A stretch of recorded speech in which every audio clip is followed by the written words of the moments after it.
سلام رفقا، چطورین آقا؟ صادق پشت دوربینه. هر کارش کردم گفتم بیا تو دوربین نیومد، تازه کل التماسش کردم حرف بزنه. خیلی وقتا که دیدین ویدیو میگرفت حرف نمیزد. من میخوام براتون پیتزا درست کنم آقا، پیتزا با طعم شیرین حضور صادق. بله اینم مواد و وسایل لازمه با سس خرسی. بله اینجوری هست. خب خلاصه میخوام مواد رو بهتون بگم. پنیر پیتزاست. صادق توی نظر نمیدی؟ خوبه؟ بست. همشون از تو بهتر میگفتم تو فیلم. پنیر پیتزاست، سوسیس دودی، ذرت، کالباس، قارچ، زیتون سیاه، فلفل دلمه این نجاش جای پیدا نکردم. حالا میخوام براتون درست کنم. یکم یا خدا که تو میومدی کمک میدادی صادق جان. 2 تا پیتزای مشتی میخوام براتون درست کنم. میخوای ویدیو رو قطع کنی یه ذره درست کنم بعدش دوباره بقیه‌شو بزنم. برو گرفت میگیری الان. خب دوستان همونجوری که میبینید این مواد رو ما میخوام یواش یواش بریزیم روی نون خمیری که آماده کردیم. بعدش دسته بس از من میگیری؟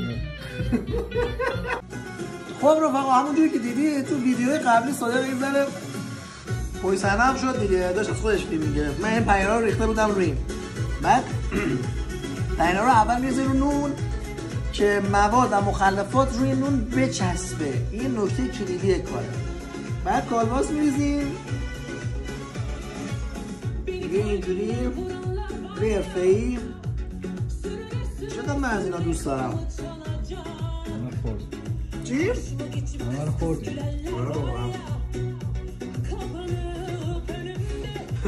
بچه پویان باید یک نوع بره سربازی، کلی خودش شد در دیوار زد که زودتر از اینا بره.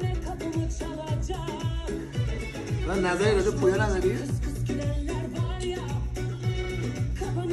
پوی سر حرف میزنی الان حرف نمیزنی. خب برو قطع کن ویدیو. علی بگیریم فرم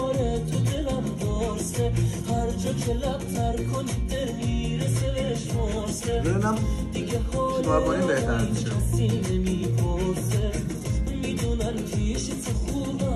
چیکار باید بشم؟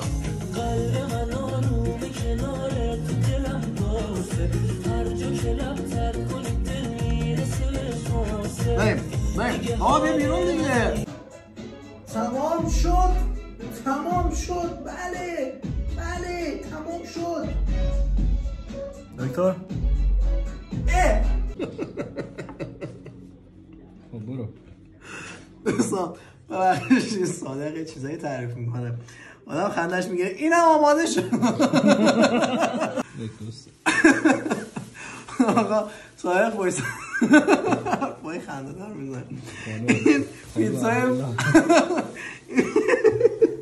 پیتزای ما آماده شد. جاتون خالی آقا یکیشه. بعد میخوام براتون خوردش کنم دیگه. صادق بخوره تو پلسه.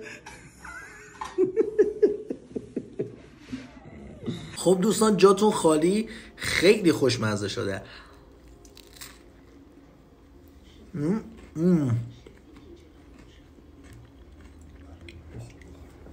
فوق‌العاده است. صادق جان نظرت چیه؟ عالی. چطور شده؟ عالی. عالی؟ تشکر نمی کنی؟ جاتون خالی رفقا، دوستتون دارم.